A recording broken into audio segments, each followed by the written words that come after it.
Hello everyone and welcome to the channel. This is Preeti और हम कर रहे थे आपकी बुक डिफरेंशियल इक्वेशन का चैप्टर 9, जिसमें हमने पहली दो एक्सरसाइज कर ली थी। आज हम करेंगे इसकी थर्ड एक्सरसाइज। देखो, इस एक्सरसाइज में हमारे पास क्या है। मेथड थर्ड कि the method of solving homogeneous equations, कि अगर आपको होमोजेनियस इक्वेशन दी है तो आप उसे किस तरह से सॉल्व कर सकते हो। देखो कि this method is applicable when p, q, r are homogeneous functions of x, y, z in the total differential equation p dx plus q dy plus r dz is equal to 0। कि इस method को आप तब use कर सकते हो जब p, q और r क्या होंगे, होमोजेनियस फंक्शन होंगे x, y, z के। आगे कि first of all we shall verify the condition of integrability, कि सबसे पहले तो हमें क्या करना है, इंटीग्रेबिलिटी की कंडीशन को वेरीफाई करना है। And then one variable, say z, is separated from the others by the substitution। फिर उसके बाद आपको क्या करना है कि एक वेरिएबल को बाकी वेरिएबल से अलग करना है। अलग कैसे, कि आपको वहां पर जो है कुछ सब्स्टिट्यूशन करनी है। अब सब्स्टिट्यूशन देखो क्या करनी है कि x को तो आप पुट करेंगे zu और y को आप पुट करेंगे zv, सो दैट देखो कि x को आपने zu पुट किया, आप इसका डेरिवेटिव करें तो आपके पास क्या आएगा, dx, और राइट साइड में कि z होगा du, फिर उसके बाद u हमने ऐसे ही रखा और z का डेरिवेटिव dz। इसी तरह से जब आप y is equal to zv का डेरिवेटिव करेंगे तो आपके पास ये टर्म आएगी यहाँ पर, राइट। तो the reduce equation can be easily integrated. क्या करना है कि जो dx dy की वैल्यू आपने निकाली है, इन दोनों को गिवन इक्वेशन के अंदर पुट करना है। पुट करने के बाद आपके पास जो इक्वेशन बचती है आप उसे सॉल्व कर सकते हैं इजीली। अब एग्जाम्पल से देखते हैं कि कैसे हम इसे करेंगे। देखो कि फर्स्ट है आपको इस गिवन डिफरेंशियल इक्वेशन को सॉल्व करना है। तो सबसे पहले हम क्या करते हैं, अपनी डिफरेंशियल इक्वेशन ही लिख लेते हैं, जो कि हमें क्या दी है, yz plus z square into d x minus x z into d Y plus x Y into D Z is equal to 0। अब सबसे पहले तो इसे क्या करना है, आपको जनरल फॉर्म से कंपेयर करके पी क्यू आर की वैल्यू निकालनी है। देखो कि हम क्या कर रहे हैं यहाँ पर, comparing it with P D x plus Q D Y plus R into D Z is equal to 0। देखो यहाँ से p की वैल्यू तो हमें क्या मिलेगी, वाई जेड प्लस में जेड स्क्वायर मिलेगी। q की वैल्यू आपको क्या मिलेगी, माइनस एक्स जेड मिलेगी। और r की वैल्यू आपको क्या मिलेगी, एक्स वाई मिलेगी। इसके बाद हमें क्या करना है, अपनी इंटीग्रेबिलिटी की कंडीशन चेक करनी है। तो पहले अपनी कंडीशन लिख लेते हैं, जो कि हमारे पास क्या थी, p, अंदर क्या था, पार्शियल डेरिवेटिव q का, पार्शियल डेरिवेटिव r का। q का डेरिवेटिव हमें करना था विद रिस्पेक्ट टू z और r का डेरिवेटिव करना था विद रिस्पेक्ट टू y। फिर नेक्स्ट टर्म में आपके पास q आएगा और यहाँ पर r का पार्शियल डेरिवेटिव और साथ में p का पार्शियल डेरिवेटिव, r वाला विद रिस्पेक्ट टू x और p का with respect to z। Next term हमारे पास यहाँ पर क्या थी, r, और साथ में p का पार्शियल डेरिवेटिव होगा, q का पार्शियल डेरिवेटिव होगा, p वाला विद रिस्पेक्ट टू y और q वाला विद रिस्पेक्ट टू x। अब क्या करना है, यहाँ पर ये सभी वैल्यूज आपको पुट करके देखनी है। देखो सबसे पहले तो p हमारे पास क्या है यहाँ पर, yz प्लस जेड स्क्वायर। अब उसके बाद q का आपको पार्शियल डेरिवेटिव करना है विद रिस्पेक्ट टू z, तो यहाँ से हमारे पास क्या बचेगा, माइनस एक्स। तो पहले तो लिख दिया माइनस एक्स। उसके बाद r का आपको डेरिवेटिव करना है विद रिस्पेक्ट टू y, तो यहाँ पर अगर आप डेरिवेटिव करते हैं तो आपके पास क्या बचेगा, x बचेगा। यहाँ हमने लिख दिया माइनस एक्स। फिर उसके बाद प्लस में q आपको लिखना है, यानी कि माइनस एक्स इंटू जेड। उसके बाद r का partial derivative with respect to x, तो यहाँ से क्या बचेगा, y बचेगा। इधर हमने लिख दिया y माइनस p का देखो डेरिवेटिव करना है विद रिस्पेक्ट टू z। दोनों टर्म्स में आपके पास z है तो ये दोनों ही यहाँ पर आ जाएंगी, और यहाँ पर एक नेगेटिव साइन भी है तो ये दोनों टर्म्स आपके पास यहाँ नेगेटिव हो जाएंगी। तो क्या बचेगा आपके पास, एक तो यहाँ से y बचेगा और एक नेगेटिव में 2z बचेगा। फिर प्लस में हमने लिखा r, जो कि हमारे पास था एक्स वाई। उसके बाद p का पार्शियल डेरिवेटिव करना है विद रिस्पेक्ट टू y, तो यहाँ से आपके पास क्या आएगा, z माइनस q का पार्शियल डेरिवेटिव हमें करना था विद रिस्पेक्ट टू x। अब क्योंकि यहाँ पर ऑलरेडी एक नेगेटिव है तो ये यहाँ से पॉजिटिव हो जाएगा और बचेगा आपके पास क्या, z। उसके बाद क्या करना है कि टर्म्स को मल्टीप्लाई करके सिंप्लीफाई करना है। और सिंप्लीफाई जब आप इन्हें करेंगी कि ये यहाँ से -2x होगा, यहाँ से y कैंसिल होगा, ये z हमारे पास 2z होगा, आपके पास सॉल्व करके इसका आंसर 0 आ जाएगा। तो 0 आ गया तो मतलब हमारी इंटीग्रेबिलिटी की कंडीशन क्या हो गई, वेरीफाई हो गई यहाँ पर। उसके बाद क्या करना था आपको, यहाँ पर सब्स्टिट्यूशन करनी थी। और सब्स्टिट्यूशन देखो क्या करनी थी कि x को तो हमें पुट करना था ZU और y को हमें क्या पुट करना था ZV। तो अब यहाँ पर हम लिख देते हैं, देखो कि the condition of integrability is satisfied. हमने लिखा कि the condition of integrability is satisfied. Now substituting, देखो x की जगह तो हमने क्या पुट किया u इंटू जेड, और y की जगह पर हमने क्या पुट किया v इंटू जेड। और जब आप ये करोगे तो यहाँ से आपके पास देखो dx तो क्या आ जाएगा u into D Z plus में z इंटू डी यू, और y की वैल्यू आपके पास क्या आएगी v into D Z plus में z इंटू डी वी। अब क्या करना है, इन सभी वैल्यूज को गिवन डिफरेंशियल इक्वेशन के अंदर लिख देना है आपने। देखो इक्वेशन क्या है हमारे पास, yz है प्लस में z स्क्वायर है। सबसे पहले y की जगह vz पुट करना है हमने। तो देखो आपके पास था yz प्लस में z का स्क्वायर और साथ में क्या था dx था। dx की ये वैल्यू हम यहाँ पर लिखेंगे तो ये क्या आएगा u into D Z plus में z इंटू डी यू। तो ये तो हो गई फर्स्ट टर्म। अब सेकेंड में देखो क्या है, माइनस एक्स जेड है। माइनस हमने लिखा, पहले तो x की वैल्यू लिखेंगे जो कि uz है, उसके बाद हमने लिखा z और साथ में हमें क्या दिया था dy दिया था। तो यहाँ से ये dy की वैल्यू हम यहाँ पर लिखेंगे, ये क्या आएगा v into D Z plus में z इंटू डी वी। और लास्ट टर्म हमारे पास क्या बची x इंटू वाई और साथ में क्या है dz है। तो ये प्लस में x इंटू वाई यानी कि uz को vz से हमने मल्टीप्लाई किया, साथ में लिखा dz इज इक्वल टू 0। अब क्या करना है, इसे सिंप्लीफाई कर देना है यहाँ से कि जो टर्म्स कॉमन आती है, जो टर्म्स कैंसिल होती है वो आपको करना है। देखो क्या क्या आएगा, v z स्क्वायर प्लस में z स्क्वायर होगा और यहाँ पर u dz है, z du है, नेगेटिव साइन के साथ u z square v into D Z plus में z इंटू डी वी और प्लस में u into V Z square, साथ में डी जेड है और इक्वल टू में 0 है। इसके बाद हम क्या करेंगे, सभी इक्वेशन से z स्क्वायर को कॉमन लेंगे और राइट साइड लेके जाएंगे। तो ये हमारे पास क्या बचेगा v plus 1 into U D Z plus में z into D U minus u into V D Z plus z into D V plus में यू वी और साथ में D Z is equal to 0। उसके बाद क्या करते हैं, जो z वाली टर्म्स है उन्हें अलग लिख देते हैं, जिन टर्म्स में z नहीं है उन टर्म्स को अलग लिख देते हैं। तो देखो आपके पास क्या क्या आएगा, v प्लस 1 एक तो डी यू, यहाँ से आपके पास z आएगा और एक z आपके पास यहाँ से आएगा, तो ये माइनस में u इंटू डी वी और बाहर हमने क्या लिख दिया z लिख दिया। अब बाकी टर्म्स लिख देते हैं, क्या क्या है हमारे पास, v plus 1 into U D Z और यहाँ से minus u into V D Z और एक टर्म यहाँ से प्लस में u into V D Z is equal to 0। देखो ये दोनों जो टर्म्स हैं ये तो क्या हो जाएंगी कैंसिल, बचेगा आपके पास यहाँ से क्या v plus 1 into D U minus u into D V, बाहर हमारे पास z है और प्लस में v plus 1 into U D Z is equal to 0।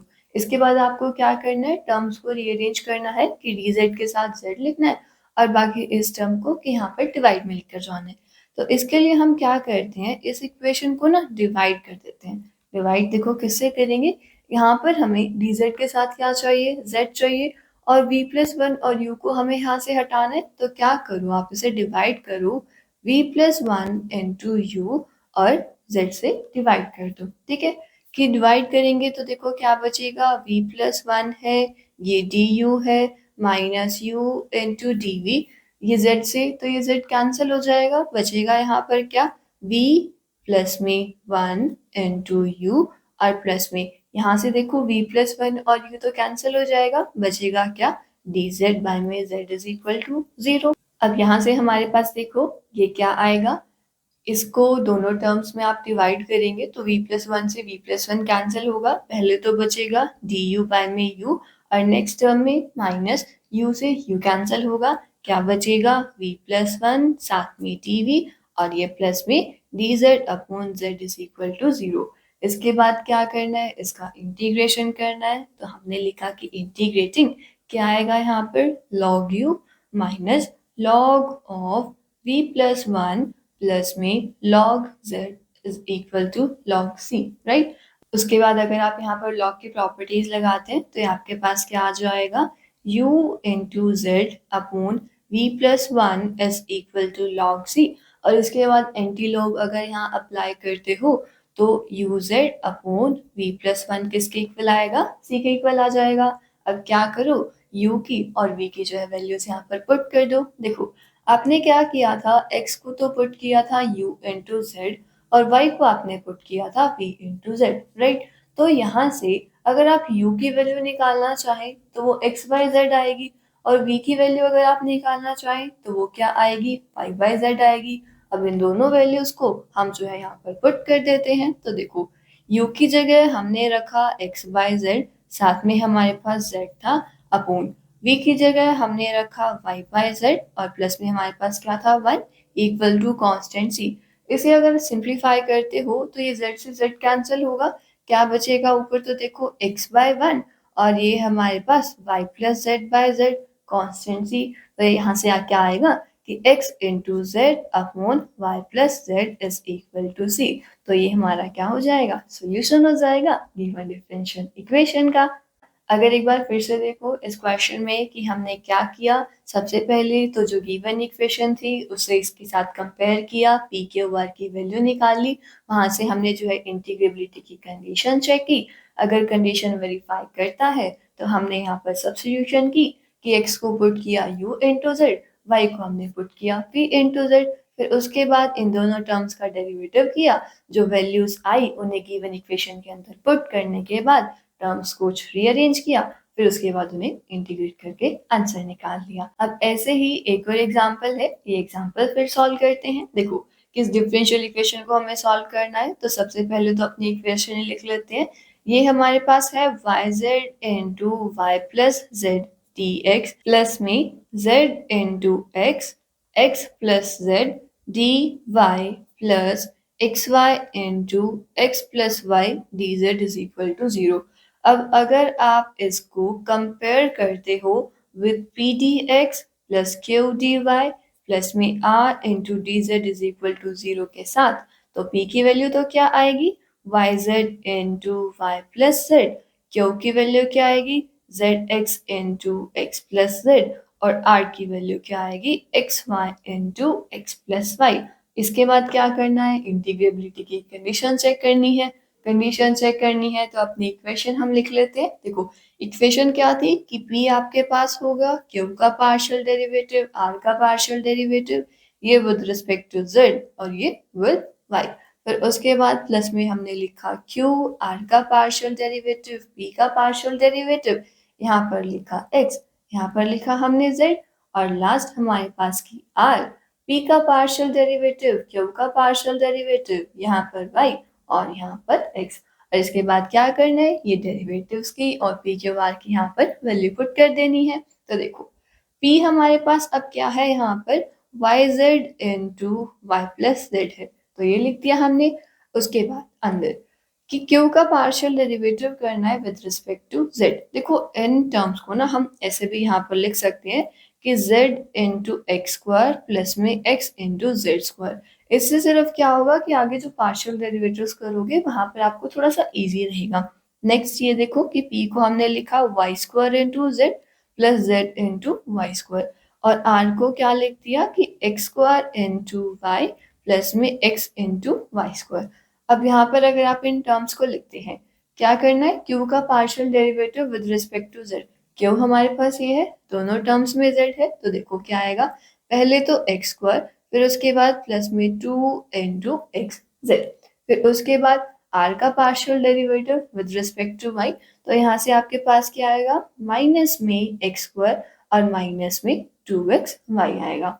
फिर उसके बाद नेक्स्ट टर्म लिखते हैं q, जो कि हमारे पास क्या है zx² प्लस में x इंटू z², और यहाँ पर r का पार्शियल डेरिवेटिव करना है विद रिस्पेक्ट टू x, तो r तो आपके पास ये है, देखो यहाँ से आपके पास क्या आएगा 2xy और प्लस में y²। नेक्स्ट हमें क्या करना है, p का पार्शियल डेरिवेटिव करना है विद रिस्पेक्ट टू z, तो ये आपके पास देखो ये y² z और ये यहाँ पर z² है और y है, y की पावर 1 है, जब इन्हें आप मल्टीप्लाई करोगे तो इसका partial derivative with respect to z, तो देखो आपके पास एक तो क्या आएगा माइनस में y² और एक माइनस में 2yz आएगा। फिर उसके बाद लास्ट टर्म जो कि हमें क्या दी है कि x² into Y plus x into y² और यहाँ पर p का partial derivative with respect to y, तो यहाँ से आपके पास एक तो आएगा 2yz और एक आएगा z², फिर माइनस में q का partial derivative with respect to x, तो यहाँ से आपके पास माइनस में एक तो आएगा 2xz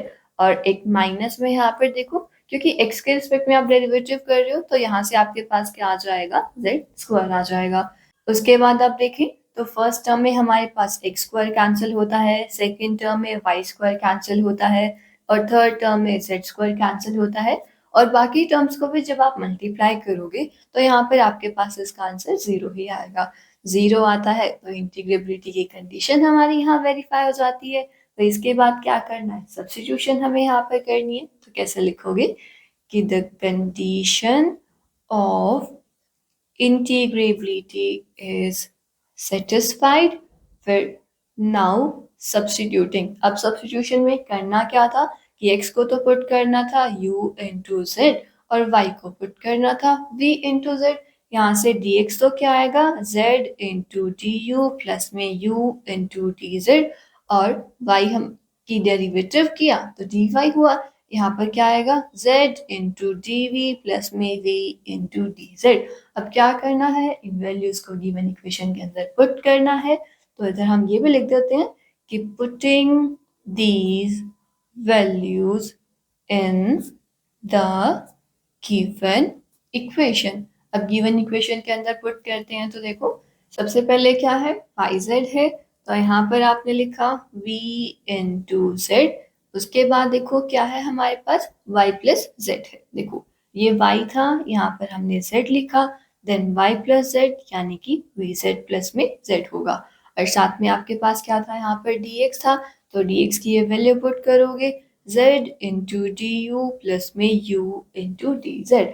अब सेकेंड टर्म में देखते हैं zx है हमारे पास, तो ये प्लस में z इंटू x की वैल्यू हमारे पास क्या है uz है और साथ में हमें दिया था z प्लस x यानी कि z प्लस में uz हो जाएगा, और उसके बाद आपको क्या दिया हुआ है dy दिया है, तो dy की ये वैल्यू है हमारे पास कि z इंटू डी प्लस में v इंटू डी जेड। उसके बाद थर्ड टर्म में क्या है कि एक्स वाई को मल्टीप्लाई किया है और एक्स वाई को क्या किया है ऐड भी किया हुआ है, इसमें u into Z plus v into Z साथ में uz इंटू vz और dz इज इक्वल टू 0। अब इसके बाद क्या करते हैं, सभी टर्म्स में से z को कॉमन निकाल लेते हैं, तो यहाँ से देखो हमारे पास क्या बचेगा v और ये v प्लस 1 होगा, यहाँ पर z into D U plus में u into D Z plus में ये z और एक z यहाँ से हमने कॉमन निकाल लिया था, तो क्या बचेगा u बचेगा और ये यहाँ पर 1 प्लस u और यहाँ पर z into D V plus v into D Z plus में देखो ये z ये वाला z और इन दोनों टर्म्स के पास जो z था ये भी हमने कॉमन निकाल लिया, तो इधर से क्या बचेगा u plus v into U V into D Z is equal to 0, right. इसके बाद इन टर्म्स को आगे मल्टीप्लाई करें तो हमारे पास देखो यहाँ से क्या आएगा v into V plus 1 z into D U plus में v इंटू यू साथ में v प्लस 1 होगा और यहाँ पर हमारे पास डी जेड प्लस में, जब इन टर्म्स को आप मल्टीप्लाई करोगे तो u इंटू यू प्लस 1 साथ में z into D V plus में u into V u plus 1 D Z और प्लस में यहाँ से हमारे पास क्या है u v into U plus V साथ में D Z is equal to 0।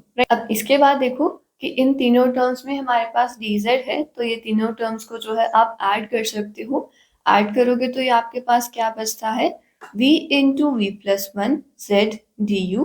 पहले डी वी वाली टर्म लिख लेते हैं कि u into U plus one D V plus में, देखो सभी टर्म्स में आपके पास u इंटू वी है तो इसे हमने बाहर कॉमन निकाल लिया। फिर उसके बाद यहाँ पर भी u है, यहाँ पर भी u है, तो ये क्या हो जाएगा 2 टाइम्स u।